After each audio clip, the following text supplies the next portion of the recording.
আমাদের হাতে আজকে যে অডিও স্ক্রিপ্টটা আছে সেটার প্রথম লাইনটাই কিন্তু একেবারে হুক করে ফেলার মতো। কি বলছে? বলছে ২০২৬ সাল তোমার জীবনের সবচেয়ে বড় টার্নিং পয়েন্ট হতে পারে। ওহ, বেশ বড় একটা দাবি। হ্যাঁ, আর এটা শোনার পরে মনে হয় কিভাবে, মানে কোনো জাদুমন্ত্রের কথা তো নিশ্চয়ই বলা হচ্ছে না। একদমই না। আর এই স্ক্রিপ্টটা কোনো রহস্য কিন্তু রাখছে না। শুরুতেই খুব পরিষ্কার করে বলে দিচ্ছে যে শর্ত একটাই, ডিসিপ্লিন বা শৃঙ্খলা। ঠিক, আজকের এই আলোচনায় আমরা সোর্সটার গভীরে গিয়ে দেখব ওরা ডিসিপ্লিন বলতে ঠিক কী বোঝাচ্ছে। এটা কি শুধু সকালে ঘুম থেকে ওঠা বা রুটিন মেনে চলার মতো সহজ কোনো ব্যাপার? নাকি এর পেছনে আরও গভীর কোনো দর্শন আছে? হ্যাঁ, আর মোটিভেশন বা অনুপ্রেরণার সাথে এর পার্থক্যটা কোথায় সেটাও বোঝা দরকার। কারণ আমরা তো সারাদিনই মোটিভেশনাল কোটস পড়ছি, ভিডিও দেখছি। কিন্তু তাতে তো কাজ হচ্ছে না। হচ্ছে না। এখানেই আসল বিষয়টা লুকিয়ে আছে। সোর্সটার একটা লাইন আমার খুব মনে ধরেছে। কোনটা? বলছে, মোটিভেশন আসে আবার চলে যায়, but discipline stays when motivation dies. বাহ! অর্থাৎ অনুপ্রেরণা হলো একটা ঝলকানির মতো, যা আপনাকে হয়তো শুরু করতে সাহায্য করতে পারে, কিন্তু লম্বা দৌড়ের জন্য যেটা দরকার সেটা হলো শৃঙ্খলা, একটা সিস্টেম যা আপনার আবেগ বা মেজাজের ওপর নির্ভর করে না। দারুণ পয়েন্ট। তাহলে চলুন এই সিস্টেমটাকেই ব্যবচ্ছেদ করা যাক। হুম। প্রায় তো আমরা ভাবি আমি জীবনে বড় কিছু করতে চাই, কিন্তু কোথাও যেন আটকে যাই। এই অডিও স্ক্রিপ্টের লেখকদের মতে আমাদের আসল শত্রুটা কি বা কি? তাদের মতে শত্রুটা আসলে বাইরে কোথাও নেই, কোনো পরিস্থিতি বা অন্য কোনো মানুষ নয়। আমাদের আসল শত্রু হলো আমাদের ভেতরের আনডিসিপ্লিনড মাইন্ড, মানে অসংযত মন। অসংযত মন। হ্যাঁ, মনোবিজ্ঞানের ভাষায় বলতে গেলে আমাদের মস্তিষ্ক সবসময় মানে পাথ অফ লিস্ট রেজিস্ট্যান্স বা সবচেয়ে কম বাধার পথটা খোঁজে। যেটাতে সবচেয়ে কম শক্তি খরচ হয়। ঠিক, আর সবচেয়ে তাড়াতাড়ি আনন্দ পাওয়া যায়। তার মানে এই যে আমরা মোবাইল হাতে নিয়ে ভাবি ৫ মিনিট দেখব, কিন্তু কখন যে ১ ঘন্টা পার হয়ে যায় টের পাই না, এটা আসলে আমাদের মস্তিষ্কেরই একটা খেলা। ওই সহজ আনন্দটা খুঁজে নিচ্ছে। ঠিক তাই। এটাকে বলে ইনস্ট্যান্ট গ্র্যাটিফিকেশন, মানে তাৎক্ষণিক প্রাপ্তির লোভ। আচ্ছা। মোবাইল স্ক্রল করা, ওয়েব সিরিজ দেখা, বা ধরুন সকালে অ্যালার্ম বাজার পর আর ৫টা মিনিট বলে আবার ঘুমিয়ে পড়া, এই সবগুলোই কিন্তু তাৎক্ষণিক আরাম দেয়। হুম। আর স্ক্রিপ্টটা বলছে, এই ছোট ছোট আরামের লোভ জয় করতে না পারাই বড় লক্ষ্যের পথে সবচেয়ে বড় বাধা হয়ে দাঁড়ায়। কিন্তু এটা শুনতে যতটা সহজ লাগছে, করাটা তো ততটাই কঠিন। এই যে নিজের মনের বিরুদ্ধেই একটা যুদ্ধ করা, এটা তো ভীষণ ক্লান্তিকর একটা ব্যাপার। অবশ্যই। এর কোনো প্রায়োগিক কৌশল কি সোর্সটা বাতলে দিয়েছে, নাকি শুধু উইল পাওয়ার বা ইচ্ছা শক্তির ওপর ভরসা করতে বলছে? ইচ্ছাশক্তির থেকেও বড় একটা ধারণার কথা বলা হয়েছে। তারা বলছে, যে মানুষ নিজের মনকে হারাতে পারে সে মানুষ পুরো দুনিয়াকে হারাতে পারে। বাহ! এখানে হারানো মানে কিন্তু দমন করা নয়, বরং মনকে পরিচালনা করতে শেখা। আর এর জন্য নিখুঁত বা পারফেক্ট হওয়ার কোনো দরকার নেই। এখানেই ডিসিপ্লিনের সবচেয়ে বড় ভুল ধারণাটা ভাঙে। একটু খুলে বলুন ব্যাপারটা। ডিসিপ্লিন মানে এই নয় যে আপনার কখনো ভুল হবে না বা আপনি কখনো ক্লান্ত হবেন না। আচ্ছা। ডিসিপ্লিনের আসল মানে হলো মন না চাইলেও কাজটা করা। মন না চাইলেও? হ্যাঁ, আপনার মন হাজারটা অজুহাত দেবে, আজ শরীর ভালো লাগছে না, কাল থেকে পাক্কা শুরু করব, এখন মুড নেই। হুম।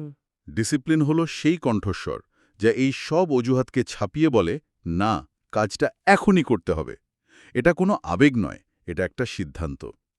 প্রতিদিনের ছোট ছোট মুহূর্তে নেওয়া একটা সচেতন সিদ্ধান্ত। তার মানে এই যে নিজের ইচ্ছার বিরুদ্ধে প্রতিদিন লড়াই করা, এটাই ডিসিপ্লিন? কিন্তু এই কনস্ট্যান্ট সংগ্রামের শেষটা কোথায়? এটা থেকে কি মানসিক শান্তি নষ্ট হয় না? খুব গুরুত্বপূর্ণ একটা প্রশ্ন। আর সোর্সটি বলছে, এই সংগ্রাম থেকে পালানোর কোনো উপায় নেই। নেই। না, বরং এই সংগ্রামকেই বেছে নিতে হবে। আর এখানেই তারা দুটো ভিন্ন ধরনের কষ্টের মধ্যে একটা অসাধারণ তুলনা করেছে। ইন্টারেস্টিং। বলছে, জীবনে যন্ত্রণা বা কষ্ট অনিবার্য, আমরা শুধু বেছে নিতে পারি কোন কষ্টটা আমরা নেব। কি সেই ২ ধরনের কষ্ট? এক, পেইন অফ ডিসিপ্লিন বা শৃঙ্খলার কষ্ট, আর ২, পেইন অফ রিগ্রেট বা অনুশোচনার কষ্ট। আচ্ছা। শৃঙ্খলার কষ্টটা হলো প্রতিদিনের, সকালে উঠতে কষ্ট, জিমে যেতে কষ্ট, পড়ার টেবিলে বসতে কষ্ট। এই কষ্টগুলো বাস্তব এবং বর্তমান। আর অনুশোচনার কষ্টটা? সেটা তো ভবিষ্যতের। যখন মনে হয় ইস সেদিন যদি কাজটা করে ফেলতাম। একদম। আর এখানেই আমাদের মস্তিষ্ক একটা চাল চালে। মনোবিজ্ঞানে একে বলা হয় প্রেজেন্ট বায়াস। Present bias. হ্যাঁ, আমাদের মস্তিষ্ক বর্তমানের ছোট কষ্ট বা আরামকে ভবিষ্যতের বড় পুরস্কার বা কষ্টের চেয়ে অনেক বেশি গুরুত্ব দেয়। ওহ তাই তো। তাই বর্তমানের শৃঙ্খলার কষ্টটা আমাদের কাছে পাহাড় সমান মনে হয়, আর ভবিষ্যতের অনুশোচনার কষ্টটা অনেক দূরের আর কাল্পনিক মনে হয়। বাহ, দারুণভাবে ব্যাখ্যা করলেন। তার মানে আমরা প্রতিদিন জেনে বুঝে ভবিষ্যতের বড় কষ্টটাকে আমন্ত্রণ জানাচ্ছি, শুধু বর্তমানের একটু আরামের জন্য। ঠিক। সোর্সটার একটা লাইন ছিল, ডিসিপ্লিনের কষ্ট অল্প সময়ের, রিগ্রেটের কষ্ট সারা জীবনের। শৃঙ্খলার কষ্টটা একটা বিনিয়োগের মতো। প্রতিদিন অল্প অল্প করে জমাচ্ছেন, যা ভবিষ্যতে আপনাকে এনর্মাস রিটার্ন দেবে।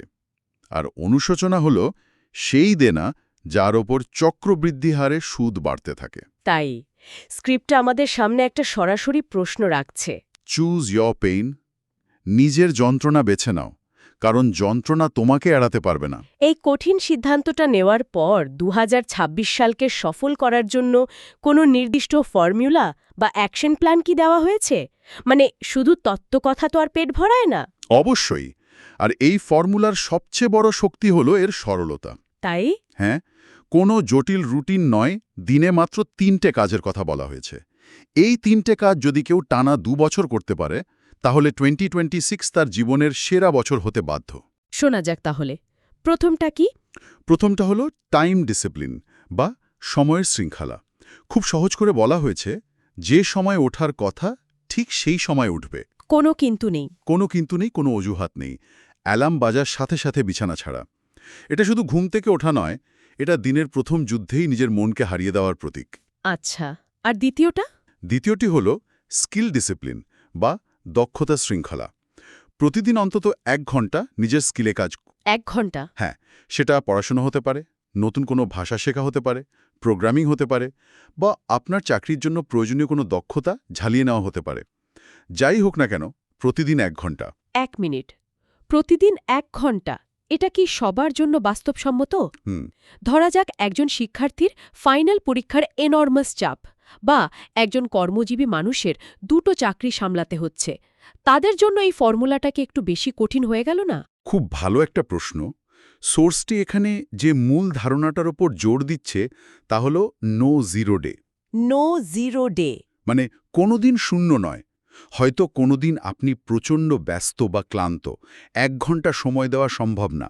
সেদিন অন্তত ১৫ মিনিট দিন, ১০ মিনিট দিন। কিন্তু দিনটা যেন শূন্য না যায়। একদম। মূল লক্ষ্য হল ধারাবাহিকতা বা কনসিস্টেন্সি বজায় রাখা, একটা চেইন তৈরি করা যা আপনি কোনো মতেই ভাঙতে চান না। বুঝতে পেরেছি, চেনটা না ভাঙাটাই আসল চ্যালেঞ্জ। আচ্ছা, তৃতীয় পয়েন্টটা কি?